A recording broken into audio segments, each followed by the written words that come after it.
Hello everyone, hope you're doing well. It's time to have a look at the data mines from the last few days. Basically, with the new update coming out, there's always a lot of stuff happening in the background, changes being moved around, and also things going on. So we obviously have the changelogs, which is kind of the official stuff, and then you have the data mines, which kind of show the, I suppose, the door into what's happening actually in the files. So in this video, we'll have a look at them, and then also at the same time, we'll kind of discuss some of the other stuff which has been going on, such as the proxy fuse bug, and also a few other things.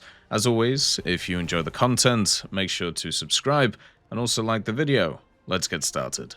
The first part is they added a new menu text, which is you did not take any active actions in this battle, so no rewards, compensation of expenses, and achievement progress have been awarded for it. Now this is an interesting thing because it goes to some of the changes that Gaijin has made in their EULA for this update. Basically, they are targeting AFK players, meaning that you can actually get banned for being AFK now, and just kind of sitting in battles and not doing anything. We're actually going to talk more about the EULA stuff tomorrow, because there's some other stuff which has also kind of been moved around with it, which is interesting to do with subscriptions and also stuff like that. So we'll have to see what goes on. Like the subscription stuff does kind of worry me, but we'll talk about that, as I said, later on. I just want to do a bit more research into it before I kind of like make a video on it, because I don't want to say stuff that isn't true based on, you know, what it says.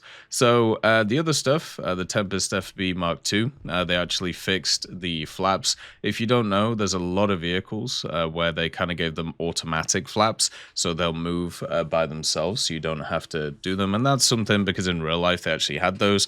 It's one of those which is kind of bad and good, because sometimes you don't want to use them, but I wish there was a button where you could like toggle them on and off.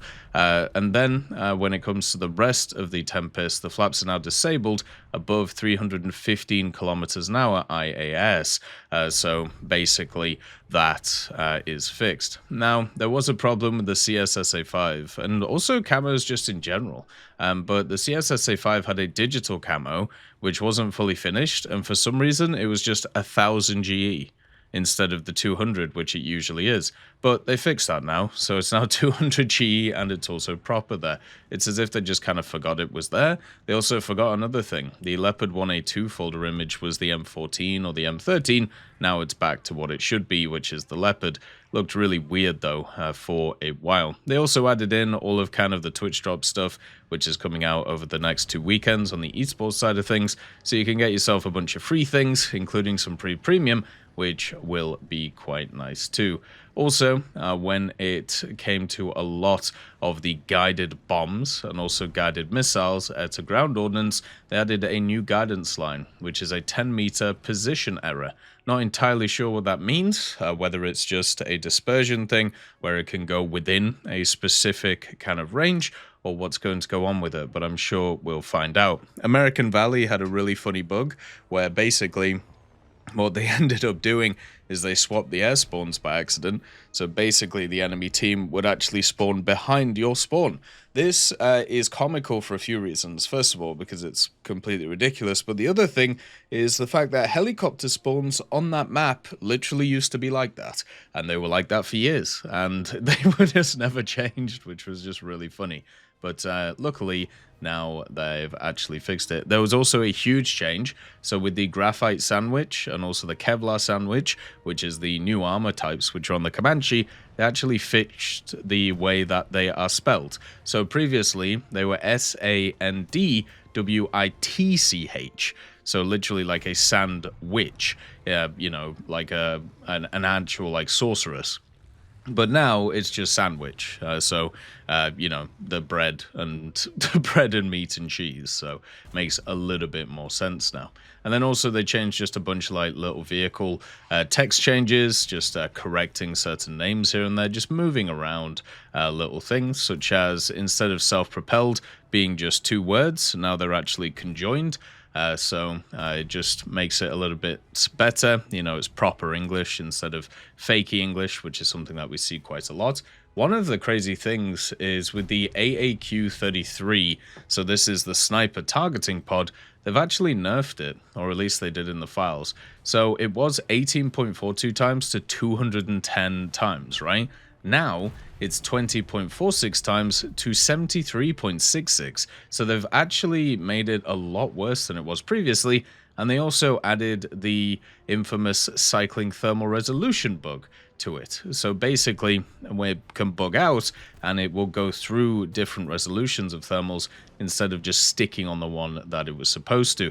They've also added a bunch of custom loadout changes. Basically, what they've done is they've taken a lot of weapons and said that they have to be installed with targeting pods. So, you know, all of stuff like the LJDAMs ERs and the JDAM ERs and some of the other guided munitions, but that shouldn't really be too surprising. They also added the update decal for Leviathans, so they'll probably be bringing out the camos for that, which are coming in. I mean, I wouldn't be surprised if right now there's already like a post about that stuff, because they've been rushing out a lot of information about those things over the last few days, which kind of sucks. You know, it's better to spread it out, but at the end of the day, they are getting close to the weekend. They like getting everything done before the weekend, and it seems like that's what they're doing with this.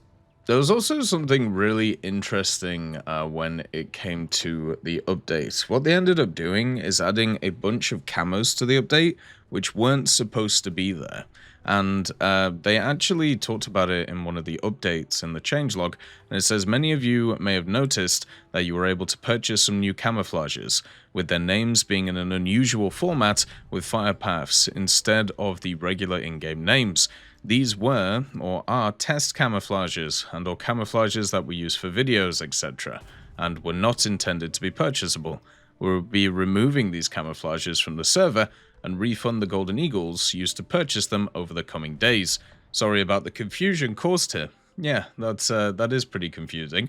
The other part of it, which is interesting, is a lot of the camos were actually from a bunch of the vehicles that were either data mined or leaked vehicles that we've seen in the past. So just to give you like a list of vehicles that these camouflage were for, we had the F4U4 VMF323, the J35J, the M38, Jagdpanzer G2, Panzerkampfwagen 4G, which is the Hydro-Staticem version, the BT-7M number 816, Gaz-75, KV-1 the M55S, the Object 430, T-72 B3A Arena, the ZU-23, the Centurion Mark V Avery without ERA, the Oliphant Mark 1B, the Sark Mark 4F, the ZA-HVM, which is still there, the Honi 2, the Type 85-2, the Type 85-2M, the Zibidi 03, the STRV 103B, the Centurion Mark 5-1 for Israel,